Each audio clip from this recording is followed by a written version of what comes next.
Hello, everybody. Welcome to Hetrick's Morning Mug. Today is the 17th of June, 2020. Take two. My phone decided to do the, I don't like what you're saying. Shut off. Oh, wow. It's summer. It's allowed to have its own mental health breaks, I guess. So today is Wednesday. Yes, at an alternate location. We'll talk about that in a minute. So let's get into our news. This day, 1871, James Weldon Johnson was born. Someone I had never heard of before. That's one thing I've really enjoyed during this time as I prepare some things for you, is to just explore the contributions of all sorts of folks. Civil rights activist, leader in the NAACP, a poet during the Harlem Renaissance. So I'm looking forward to reading some of his work soon. Born this day, 1882, Igor Stravinsky, a composer. Going to add a few of his works to the playlist, which is like 10 and a half hours right now. So we're getting there. Also, happy birthday, Barry Manilow. The Cabana. Yeah, YouTube will not pick that up as a copyright violation, so no worries there. Happy birthday, born 1980, Venus Williams. I have always been amazed by her strength, her confidence. I tried to play tennis a few times, rather unsuccessfully, but I can be the ball chaser if anybody wants me to do that. Don't expect speed nor efficiency, but I can do that, so call me. This day, 1631, Mumtaz Mahal passes away during childbirth.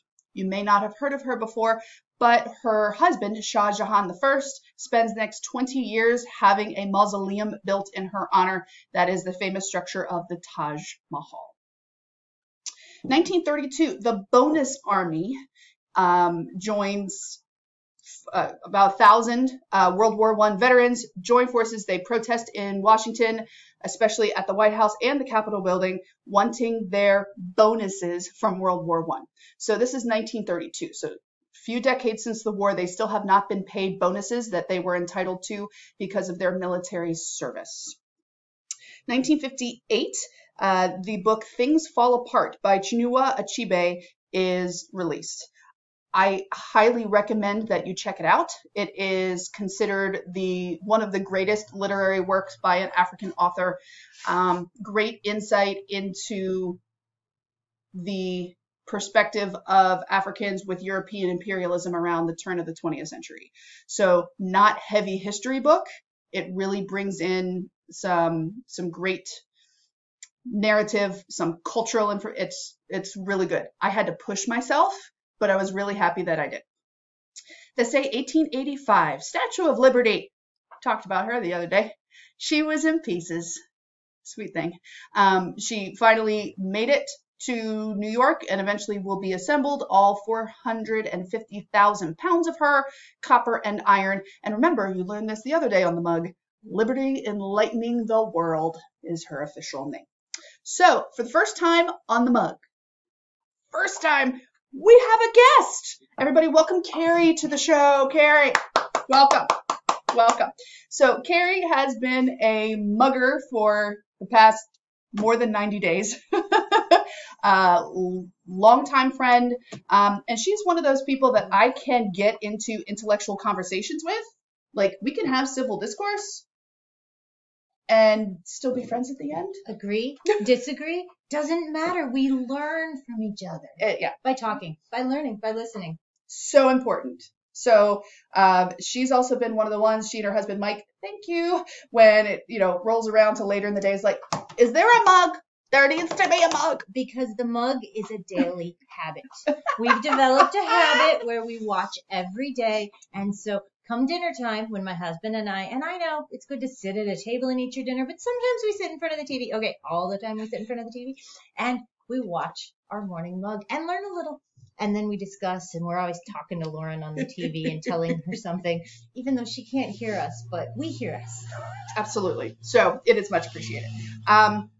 So can you briefly tell the folks about yourself? I'm a librarian.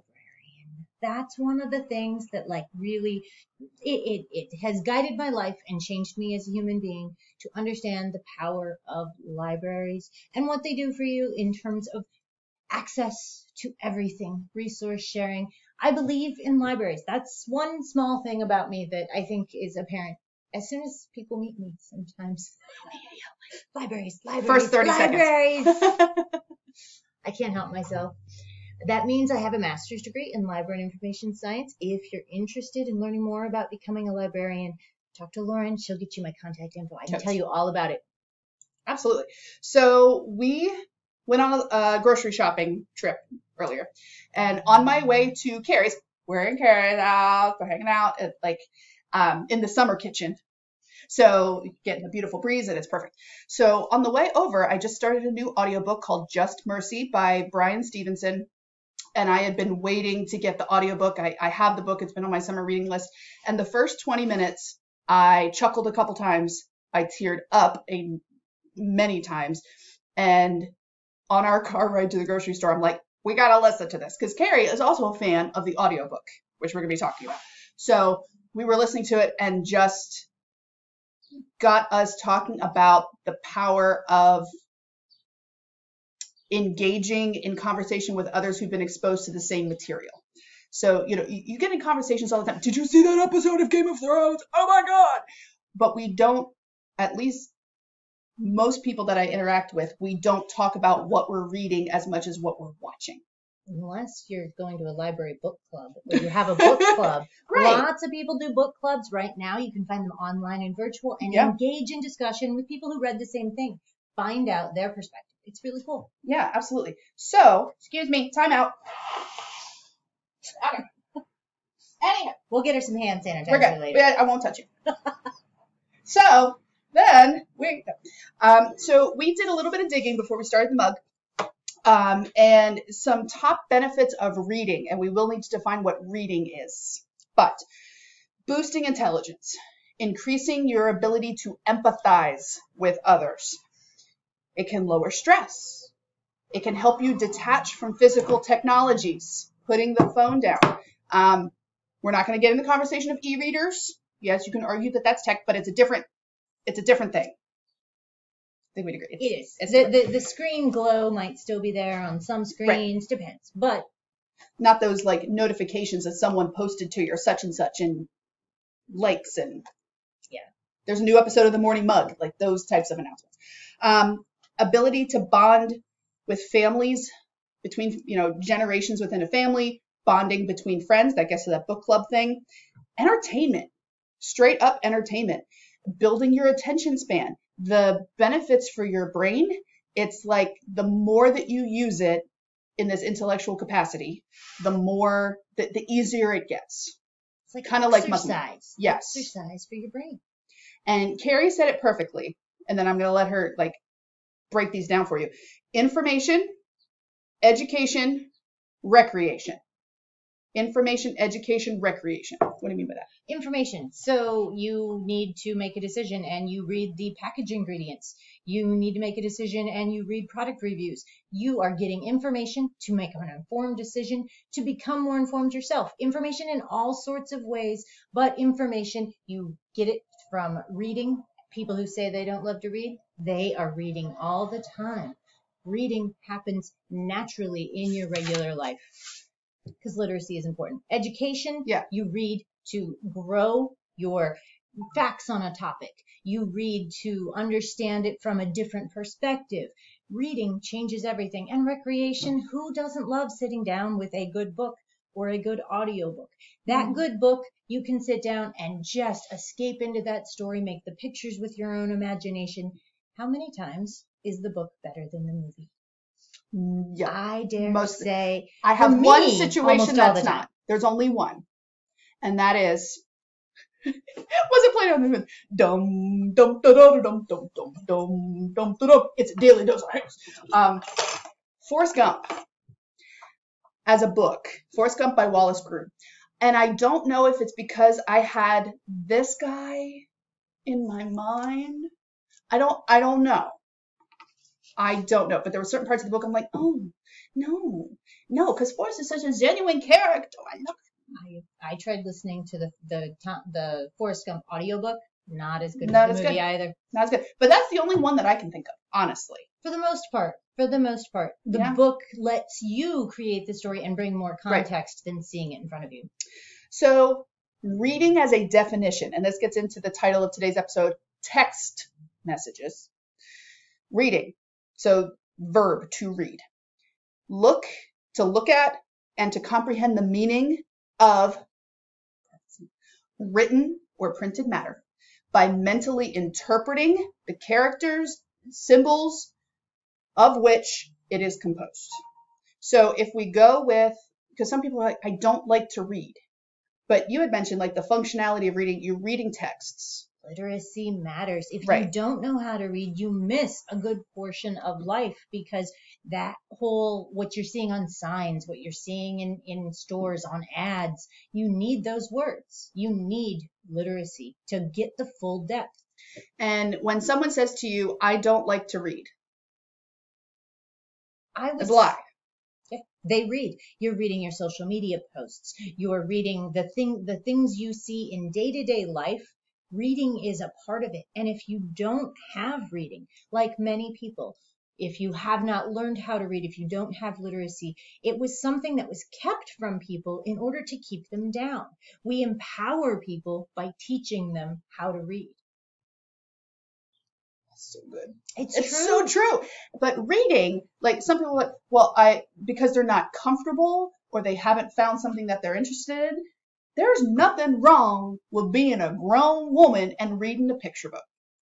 There's nothing wrong with that. Comics count. Graphic novels.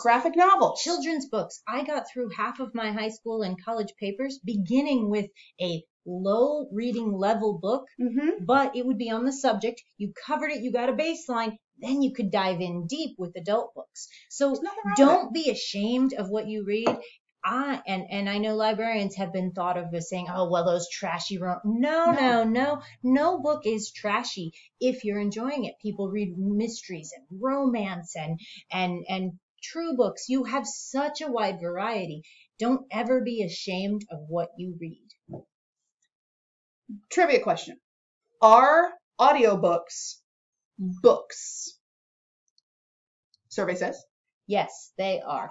Audiobooks and listening to a book engages the same parts of your brain that reading a book does, because you have that same comprehension. No, you're not using the words to form, you're not putting together the words, but listening is as good as reading. I love an audiobook and I absorb the content just the same, although I can do the dishes or the laundry or the yard work while I am listening to the audiobook. In the summertime, audiobooks are my best friend in my headphones while I'm doing chores. Do it. And, so I think I've told you before, I have this little journal that I keep track of books that I finished. And I've looked at the ones that I've, read over the course of COVID operations. And most of them have been full audiobook or half and half. And for a second, I was like, wait, am I not as voracious a reader as I should be? But I'm like, I'm still being exposed to all of these different ideas and viewpoints, and I'm learning a lot. When you listen to an audiobook, it is very similar to the experience. Once you have reading down and have learned how to read, listening to the audiobook gives you a very similar experience. There are experts who have said listening to the book is just as good as reading it, because you get the content, you get the feel, and sometimes the audiobook just makes it easier for you. So don't feel bad if audiobooks make you better. I have a huge list and listen to audiobooks all the time. And I love when the author reads the audiobook, including Tom Hanks, Uncommon Type. Okay, please hold. We're going to have a short commercial break. We'll be right back. And we're back. So here is our one time.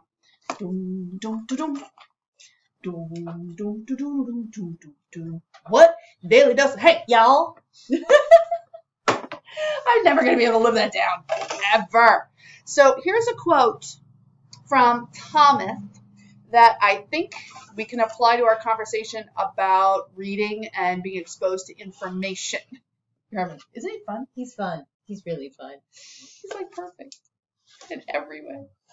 Well, no human is perfect in every way, but he's close. It's okay. I will, Tom stated, I will entertain anything. It doesn't matter. You know, it's not obviously about the price. It's not about who.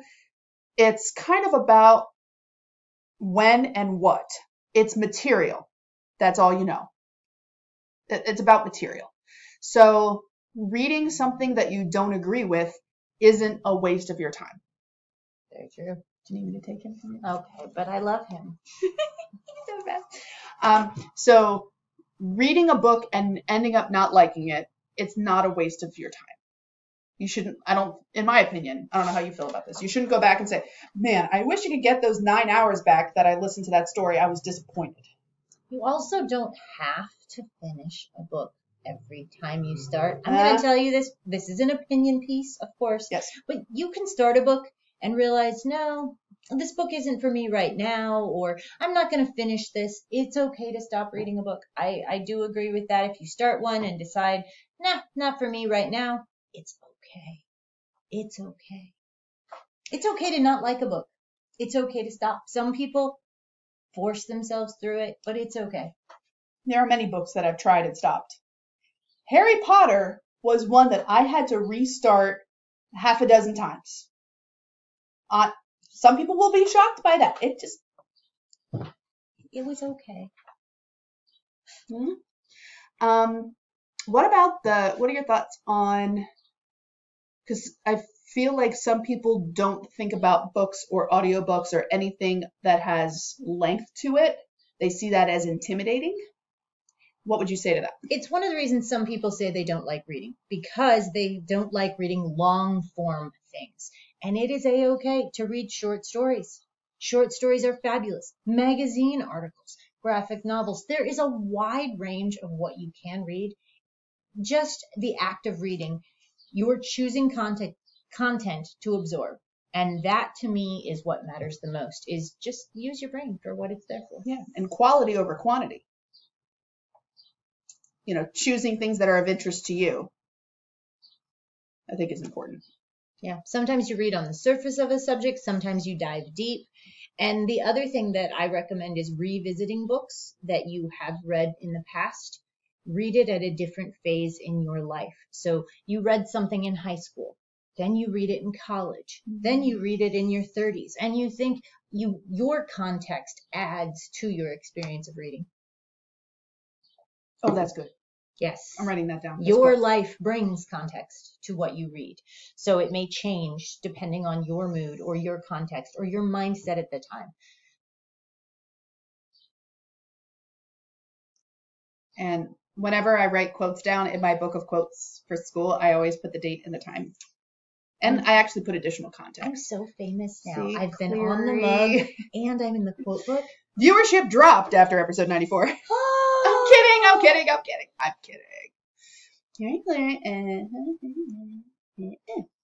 But a reread matters. And one of my favorite books, Giving Tree, your mood when you read that book changes how you think of the tree or the boy. That's Shel Silverstein, for those who do not know.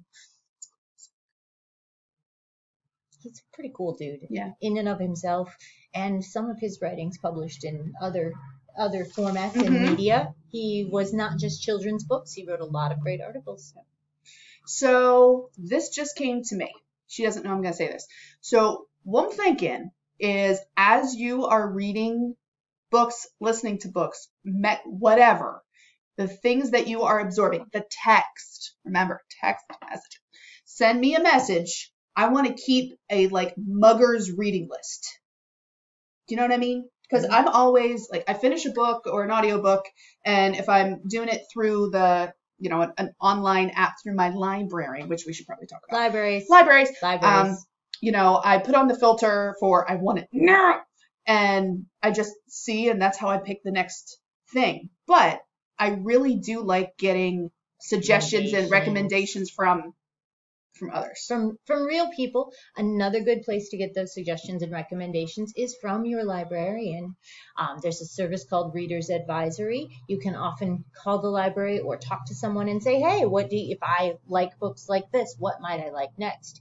Although sometimes you should also find books that you've never tried before and try new genres and new types, because that helps I find myself that I'm going with I think there's different reading mindsets. You can either go in I'm in an educational, intellectual mood. I'm in a brain candy sort of mood where I want something lighthearted.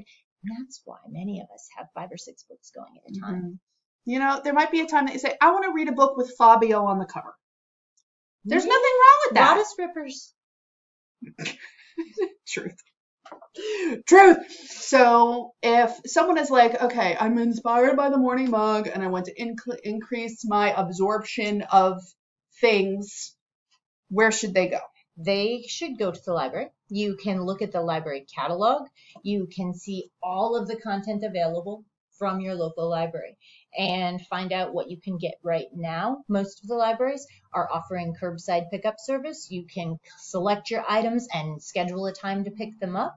You can also go to your library's website and see what digital services they offer. For those of us here in central Pennsylvania, I do know your libraries offer the Overdrive service, which allows you to have audio books that you can walk around doing your chores and doing your yard work and listen to the books that you love. Sometimes you have to have a waiting list, but that's great. Then there's also the Read Like. There's so many sites that will make suggestions for you. If you like this author, you might that author. But remember, you can look up subjects that interest you and find nonfiction or fiction. You can find all sorts of things. But on those apps, you can find great books, audio, or the text that you can read either on your device, or you can get physical books in person. There's so much content. There's also, if you're just looking to do research, Pennsylvania has a service called Power Library. Lots of databases of articles where you can do your research, and that is all provided to you. Access is something that we need. We need access to good content, and you can find that access at your libraries. Now, someone is paying for it. It is true. Those ebooks and audiobooks, your library pays a fair amount of money so that you can have items. And when we were closed during the COVID period, libraries really highly invested in even more digital books. Now, those digital books, the libraries pay for a license for you to use that. They don't own those like they own the physical copies. So be cautious and check out the ones that you're going to at least give a try to listen to or read. And getting a library card is easy. Online, you can just sign right up, and then they'll verify you when you come in person. Almost every public library offers that. You will also have your school libraries, your university libraries. Yeah, and the Free Library of Philadelphia, you don't have to be a resident of Philadelphia to do that. And I have that card and I love it. That's because they're a statewide resource center. They receive a special amount of state funding so that they can provide these services to you. So check out your libraries, ask for Reader's Advisory Service, and try new things. That's what I would say to someone who says, I don't like to read. Oh, yes, you do. You like magazines. You like reading articles. You do like it. You just don't realize how much you like reading. You'll find the thing that works for you and keep expanding. So the one more thing we have to do, because it is candy month. What's your favorite candy? Toffee-Fay. Have you ever had a Toffee-Fay? Lauren's never had one. Toffee-Fay is this delicious texture in your mouth. This caramel cup with this chocolate hazelnut, kind of like Nutella sort of center, but not quite. And then an actual whole hazelnut, which, oh, they're so good. And then a little coating of chocolate. But the texture of this candy and how it it's mouth-sized, it's packaging, it comes in these little wrappers that you pop them out. Toffee-Fay, everybody. And just give it a try. Toffee-Fay is like reading. Candy, right? Yes. Yes. Toffee-Fay is like reading. How is Toffee-Fay like reading? So, there might be times you're having your Toffee-Fay and the emphasis is truly on that hazelnut. That's the thing that's jumping out at you the most. Or it has layers. Layers. Multiple sensory And experiences. in context, I used to get them at a movie theater when I was young. Where you get your candy, where you eat your candy, how you eat your candy, candy. So many things. This is so deep. Yes. We need to do this again. It's fun. Yeah. I'm famous now. So if you want to say the ending tagline, I'll let you do it. Until tomorrow, my friends. Behave, be good, be kind. Remember to recycle, even if it's hard sometimes. Recycle anyway. It might be difficult, but do it anyway because it's our planet. I mean, all of this disposable stuff, too much. Wash your hands, watch your hanks. I loved that one on one of the mugs. It just made me laugh. It Wash was a your true hands, Freudian slip. Watch It your was hanks. a Freudian slip. I love Originally, it was wash your hanks. And I was like, but then it was like, watch your hanks. It's a sign.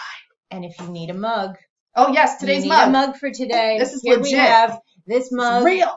Brought to you from a library. We were talking about Lauren's book, The Just Mercy, and the author of the book went to the Harvard Law School. So here's my law school library mug. And that's my face next to it. That's huge. There's lots of coffee fits It's a in whole that. pot of coffee. We used to give these out at the law school library. I worked there once upon a time. If you brought in a disposable cup, we didn't want you to spill your coffee. So instead, we'd give you this glorious Did you have to mug. pay for it? This was a free mug given away to students who I brought would be in there a disposable every coffee day. cup. Here, you have to use a mug because we didn't want your coffee to spill. And this is spill proof because I can set it on the table and it won't fall over. Yeah. That's perfect for teachers. It's a good mug. Big. Yes. Perfect. Go read, share the things that you are reading that you're enjoying, looking for some new ideas. And, you already heard the usual stuff. So, Literacy. Libraries. reading, libraries. learning, libraries. Bye.